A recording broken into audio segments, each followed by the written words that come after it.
এত গরমে সংসারের সমস্ত কাজ সেরে ছেলে আর বর্মশাইয়ের জন্য স্পেশাল খাবার বানালাম। তো রাধে রাধে বন্ধুরা, শুভ সকাল। তোমরা কেমন আছো? আশা করি তোমরা যে যেখানে আছো সবাই খুব খুব ভালো আছো। লালটু কুন্তি কিচেন অ্যান্ড ব্লগ চ্যানেলে তোমাদের আরও একবার জানাই অনেক অনেক স্বাগত আর ভালোবাসা। আজকের মঙ্গলবার বিকেল এখন 4টে মতো বাজে। প্রত্যেক দিন তো আমি সকাল থেকেই ব্লগ শুরু করি, তো আজকের আমি বিকাল থেকেই ব্লগটা শুরু করছি। বর্মশাই চলে গেছে কাজে, ছেলে চলে গেছে খেলতে, আমি এখন ঘরের কাজকর্ম সেরে আর রান্না বসাবো।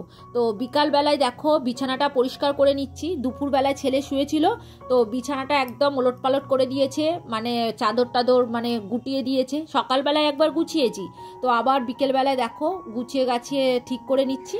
তো এইবার আমি ঘর মোছা শুরু করব। আজকে সকালবেলায় ঘর মুছিনি জানো তো, কারণ শরীরটা ভালো ছিল না। তো বিকেলবেলায় মুছলে ঘরটা ঠান্ডাও থাকবে আর পরিষ্কারও থাকবে। তো ভাবলাম এখন অনেকটা হাতে সময় আছে, ঘরটা মুছে নিই, তারপরে সন্ধে দেব। আর সকালবেলায় এত তাড়াহুড়োর মধ্যে রান্না করেছি, তো ওই কারণে আজকে শ্যুট কিছু করতে পারিনি সকালের দিকে আর কি। তো ওই জন্যই বিকেলবেলায় আমি শুরু করে দিয়েছি ব্লগটা। আসলে বাড়িতে কেউ নেই, তো তাই কি করব ভালো লাগছিল না, তাই বলি ব্লগটা শুরু করে দিই আর আমার কাজকর্মগুলোও করে নিই।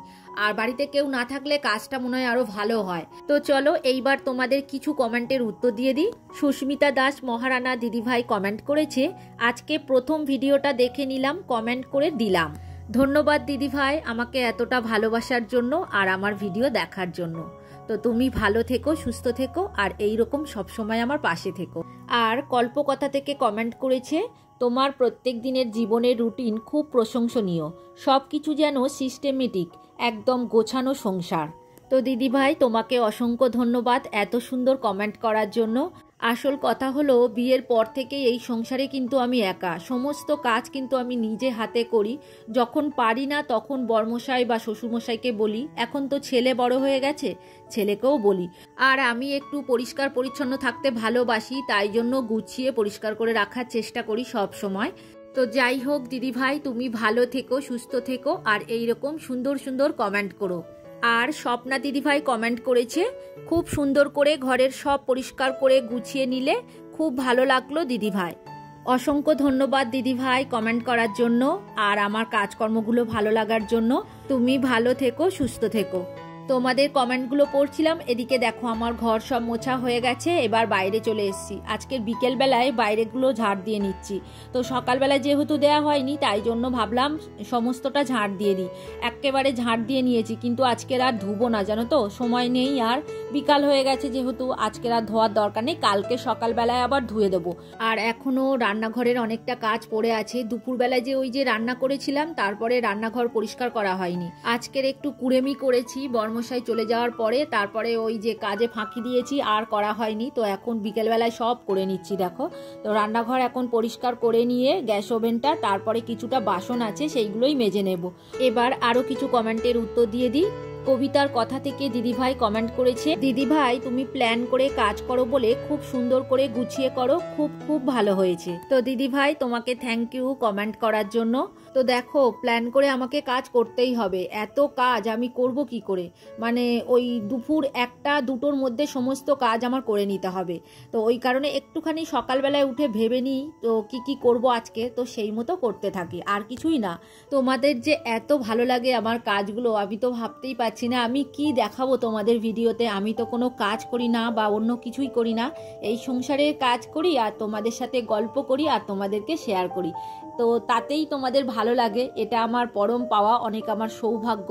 আর তোমাদের মতো এত ভালো ভালো বন্ধু পেয়েছি। আজকের ভিডিও শুরুতে তোমরা দেখেছো আমি আজকে কি রান্না করব। তো ফ্রাইড রাইসের জন্য আমি এখানে চাল বের করে নিচ্ছি। এটা তো 1 কেজির প্যাকেট আছে, তার থেকে আমি 4 কাপ মতো চাল নেব, যেহেতু আমরা 3 জন খাবো, বাবা তো এখন নেই, ওই জন্য 4 কাপ নিচ্ছি। ওদিকে জল হাঁড়িতে আমি বসিয়ে দিয়েছি, এখন চালটা ধুয়ে রেখে দিয়েছিলাম। তো দেখো আমার ভাত হয়ে গেছে, আর তোমাদের সাথে শেয়ার শেয়ার করিনি, কেননা ভিডিওটা তো বড় হয়ে যাবে। তো ভাতের এখন ফ্যান ঝাড়িয়ে নিচ্ছি, তবে ভাতটা একটু শক্ত করে নামিয়েছি জানো তো, তাও দেখো ঝুড়িতে ঢেলে আমি ঠান্ডা করছি, কারণ যদি হাঁড়ির মধ্যে রাখি তাহলে ভাতটা মানে নরম হয়ে যাবে, ওই কারণে ঝুড়িতে ঢেলে দিলাম। আর একটুখানি হাঁড়িতে আছে, সেটা হাঁড়িতেই থাকবে। এইদিকে আবার আমি বিনস আর গাজর ভাজা কিন্তু আগেই বসিয়ে দিয়েছি, সন্ধে হয়েও গেছে। তো ফ্রাইড রাইসটা করে রেখেই ভাবছি সন্ধে দিতে যাব, তো ওই কারণেই আমি তাড়াহুড়ো করে এটা করে নিচ্ছি। আর করব চিলি চিকেন, তো চিলি চিকেনে সব কিছু রেডি করে নেওয়া হয়ে গেছে। আসলে আগের রবিবার মাংস নিয়ে এসেছিল, তো অনেকটা মাংস এনেছিল বলে কিছুটা মাংস আমি রেখে দিয়েছিলাম। আজকের ওই মাংসটা দিয়েই চিলি চিকেন করব আর ফ্রাইড রাইস করব। ওদিকে সবজি ভাজা হয়ে গেছে, এখন কাজু কিশমিশ ভেজে নিচ্ছি। এইবার ফ্রাইড রাইসটা চাপিয়ে দেবো। ওদিকে সন্ধে হয়ে গেছে, তাও কিন্তু আমি এখনো সন্ধে দিতে যাইনি, যেহেতু ফ্রাইড রাইসটা করে রেখেই যাব। তো দেখো তেলের উপরে গোটা গরম মশলা, সাদা জিরে আর তেজপাতা ফোড়ন দিয়েছিলাম। এইবার কড়াইশুঁটি কিছুটা নিয়ে দেখো ভেজে নিচ্ছি একসাথে। তো কড়াইশুঁটি দিলে খেতে একটু ভালো লাগে। ফ্রাইড রাইসের মধ্যে কড়াইশুঁটি, বিনস, গাজর এইগুলোই দেওয়া যায়। এবার একটু চিনি দিয়ে দিলাম, যেহেতু ফ্রাইড রাইস করবো তো ওই কারণে একটু মিষ্টি মিষ্টি খাবো। রাইসটা দুবার করেই ভাজবো, যেহেতু কড়াটা ছোট আছে তাই জন্য কিছুটা ভাজা আমি তুলে রাখলাম। আর ওই যে গাজর ভেজে রেখেছিলাম, গাজর, বিনস, কাজু কিশমিশ, সেটাই দিয়ে দিলাম। তো এইবার অর্ধেক অর্ধেক করে করব, যেহেতু ছোট কড়াই পড়ে যেতে পারে, নাড়তে হবে। তো দেখো অর্ধেকটা ভাত আমি দিয়ে দিলাম, তাও তো কড়া ভর্তি হয়ে গেছে। এইবার ঘি দিয়ে দিলাম আর একটু নুন দিয়ে দিয়েছি, আর এখন গোলমরিচ গুঁড়ো দিয়ে দিলাম। তো এইগুলো দিয়েই এবার আস্তে আস্তে ভাতটা কিন্তু নাড়াতে হবে। এটা তো সরু চালের ভাত, ভেঙে যাওয়ার ভয় থাকে, ওই জন্য একটু আস্তে আস্তে সাবধানে করতে হবে। তবে একটু শক্ত থাকলে ভাতটা তাহলে কোনো অসুবিধা হয় না, তবে যদি নরম হয়ে যায় তাহলে কিন্তু ভাতটার সমস্যা হয়ে যায়, তখন আর ফ্রাইড রাইসটা ভালো হয় না। তো আমার আজকের একদম পারফেক্ট হয়েছিল, নরমও হয়নি, শক্তও হয়নি, 99% মতো সিদ্ধ করা হয়েছিল। তো একটুখানি বাকি রেখেই আমি ভাতটা নামিয়ে নিয়েছিলাম। দেখছো কতটা সুন্দর হয়েছে, একদম ঝরঝরে ভাত হয়েছে। আর এই ভাজাটার মধ্যে কিন্তু আমি হলুদ দিইনি, হলুদ না দিয়েই ভেজেছি। হলুদ দিয়ে ভাজলে অতটা কালার সুন্দর আসে না, ওই জন্য আমি এমনিই ভেজেছিলাম। তো দেখো কালারটা কতটা সুন্দর এসেছে। তো এখন আরও একটা কড়াই করে নিচ্ছি। তো 2 কড়াই মতো হয়েছে আর কি, 3 জনে খাবো, 2 কড়াই হয়েছে। তবে ছেলে কিন্তু সন্ধেবেলায় খাবে বলেছে, তো ওকে একটুখানি সন্ধেবেলায় খেতে দেবো, যেহেতু ওর বাবার সাথে সকাল সকাল খেয়ে নিয়েছে, মানে ওই 11টার দিকে ভাত খেয়ে নিয়েছে ওর বাবার সাথে, তারপরে আর দুপুর থেকে কিচ্ছু খায়নি, একেবারে 4টের সময় খেলতে চলে গেল। তো খেলে এসেছে, ও বলছে আমার খুব খিদে পেয়েছে। তো এই রাইসটা হয়ে গেলে ওকে খেতে দিয়ে দেবো, তারপরেই আমি চলে যাব সন্ধে দিতে। তো এখন দেখো রাইস আমার হয়ে গেছে, এদিকে 1 গামলা রয়েছে আর ওদিকে হাঁড়িতেও হয়ে গেছে। দেখছো কতটা সুন্দর হয়েছে। তো আজকে রাইসটা সত্যি বলছি বন্ধুরা খুবই সুন্দর হয়েছে। তো আমি এইভাবেই ফ্রাইড রাইস বানাই, তোমাদের সাথে শেয়ার করছি। তোমরা হয়তো অনেকেই করতে পারো, কিন্তু তাও আমি কিভাবে বানাই সেটাই তোমাদেরকে দেখাচ্ছি। তো এইবার সন্ধে দিয়ে এসে তারপরে চিলি চিকেন করব। আজকের কিন্তু চিলি চিকেনের মাংসটা কিভাবে মাখিয়েছি সেটা কিন্তু তোমাদেরকে দেখাতে পারিনি, কেননা ভিডিওটা অনেকটাই বড় হয়ে যাবে। ওই কারণেই অন্যদিন আমি করেছি, অন্য ব্লগে আছে, তোমরা দেখে নিও। তো দেখো এখন পকোড়া ভাজা শুরু করে দিয়েছি। তো ভাজা 1 রাউন্ড হয়ে গেছে, এটা আরও একটা রাউন্ড চলছে। তো চলো এইবার আরও কিছু কমেন্টের উত্তর দিয়ে দিই। কল্যাণিয়া মায়ের রন্ধনশালা থেকে কমেন্ট করেছে, ঘরবাড়ি পরিষ্কার, গাছের পরিচর্যা, ছাদ পরিষ্কার করলে আর তোমার পায়রার খেলা দেখতে খুব ভালো লাগে গো। শুরু থেকে শেষ পর্যন্ত ভিডিওটা দেখে খুব ভালো লাগলো। অসংখ্য ধন্যবাদ দিদি ভাই পুরো ভিডিও দেখার জন্য। আর তুমি ঠিকই বলেছো, পায়রাগুলোর এইরকম খেলা দেখতে আমারও বেশ ভালো লাগে। আর যখন খেতে দিই পায়রাগুলো, তো আমি অনেকক্ষণ ধরে দেখি ওরা কিভাবে খাচ্ছে। তো যাই হোক, তুমি ভালো থেকো, সুস্থ থেকো, আর এইরকম সুন্দর সুন্দর কমেন্ট করো। তো এদিকে দেখো আমার সব পকোড়া ভাজা হয়ে গেছে।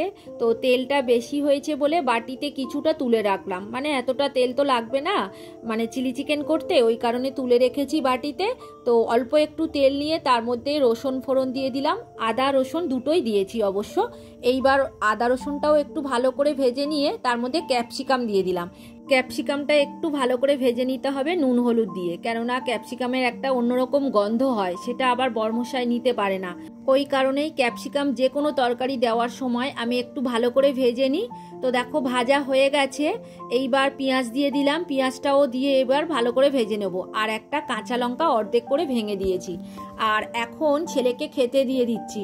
এখনও তো চিলি চিকেন হয়নি, আর এদিকে রাইসও হয়ে গেছে, পকোড়া হয়ে গেছে, ওই কারণে পকোড়া দিয়ে ওকে রাইস দিয়ে দিয়েছি। এইবার দেখো এদিকে ভাজা এখনও চলছে, তো বেশি ভাজতে লাগে না, একটু হালকা করে ভেজে নিলেই হয়। আর আমি সস আগে থেকেই রেডি করে রেখেছি, তবে সসের মধ্যে কি কি দিয়েছি তোমাদেরকে বলবো। টমেটো সস দিয়েছি, চিলি সস দিয়েছি, আর সোয়া সস দিয়েছি। তো এই 3 ধরনের সস দিয়ে একটুখানি জল দিয়ে গুলিয়ে রেখেছিলাম, সেটাই এবার দিয়ে দিলাম। ওটা দিয়েও একটু ভালো করে আমাকে কষিয়ে নিতে হবে। তো দেখো কষা হয়ে গেছে, এইবার জল দিয়ে দিলাম। ব্যাস, চিলি চিকেন অর্ধেক কাজ প্রায় আমার হয়ে গেছে।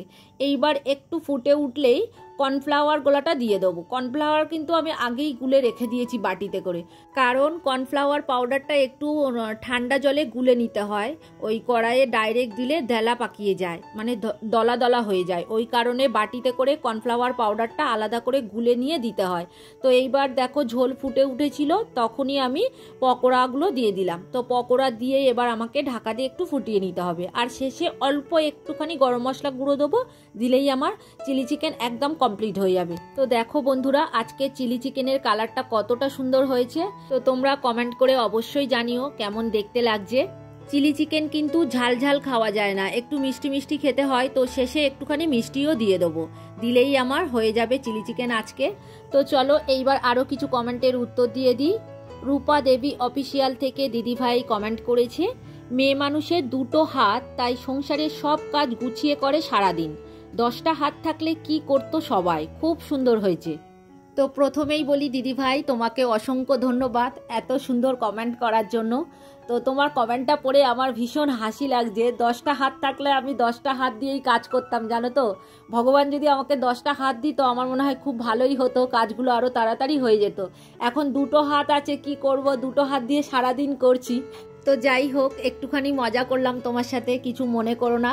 তো তুমি খুব ভালো থেকো, সুস্থ থেকো, আর এইরকম সুন্দর সুন্দর কমেন্ট করো। তো এখন খাওয়া দাওয়া করবো বলে দেখো সবাইয়ের খাবার রেডি করে নিচ্ছি। আজকে যেহেতু মানে ফ্রাইড রাইস আর চিলি চিকেন হয়েছে, তো ওই কারণেই একটু তাড়াতাড়ি খেয়ে নেওয়া হচ্ছে আর কি। অন্যদিন আমরা দেরি করেই খাই, তো আজকে ভালো ভালো খাবার হয়েছে, তো ওই কারণেই তাড়াতাড়ি খেয়ে নিচ্ছি। আর যেদিন করে একটু ভালো ভালো খাবার করি, তো আমার ছেলে মানে খুব তাড়াতাড়ি খেয়ে নেবে, ওর মানে খুব ঘন ঘন খিদে পায় ওই দিনকে। অন্যদিন ডাকতে ডাকতে মাথা খারাপ হয়ে যায়, মানে 3-4 বার ডাকার পরে তারপরে আসে। আর যেদিন করে ভালো ভালো খাবার করব, ডাকতে আর হবে না, ও নিজেই আমার কাছে এসে খাবার চায়। তো এইরকমই হয়। আর আজকে তস হয়েছিল না, তোমরা তো দেখলে, খাবার তো দিয়ে দিয়েছি, ও খেয়ে নিয়েছে একবার, তাও আজকে তাড়াতাড়ি খেয়ে নেবে বলছে। তো ওই কারণেই সবাই মিলে খেয়ে নিচ্ছি, ওর বাবাও বলছে খেয়ে নেবো। তো দেখো সবাই রেডি করে নিচ্ছি। আর আজকে চিলি চিকেনটা একদম শুকিয়ে গেছে, জানো তো। একটু ঝোল ঝোল রেখেছিলাম, তাও একদম দেখছি আজকের একদম শুকিয়ে গেছে। অবশ্য 3 জন খাবো, কোনো অসুবিধা নেই। এবার আরও কিছু কমেন্টের উত্তর দিয়ে দিই। হ্যাপি ফ্যামিলি উইথ সোমা থেকে দিদিভাই কমেন্ট করেছে, পুরোটাই দেখে নিলাম দিদিভাই, খুব ভালো লাগলো। তোমাকে অসংখ্য ধন্যবাদ গো পুরো ভিডিও দেখার জন্য। তো তুমি ভালো থেকো, সুস্থ থেকো, আর এইরকম সবসময় আমার পাশে থেকো। এইবার শেষ কমেন্টের উত্তর দেব। রাখির ছোট্ট সংসার থেকে দিদিভাই কমেন্ট করেছে, চলে এলাম দিদিভাই, লাইক করে দিয়েছি, পুরো ভিডিওটা দেখে নিলাম, খুব ভালো লাগছে। তো দিদিভাই তোমাকে অসংখ্য ধন্যবাদ লাইক করে পুরো ভিডিওটা দেখার জন্য। আর তুমি ভালো থেকো, সুস্থ থেকো, আর এইরকম ভালোবাসা দিও। তো চলো আজকের ভিডিও আর বড় করব না, এখানেই শেষ করব। তোমরা সবাই খুব খুব ভালো থেকো। আর ভিডিওটা কেমন লাগলো কমেন্ট করে কিন্তু তোমরা অবশ্যই জানিও। আর যদি কোথাও ভালো লেগে থাকে তাহলে একটা লাইক করে দিও। তাহলে আজকের ভিডিও এখানেই শেষ করছি, এবার দেখা হবে পরের ভিডিওতে।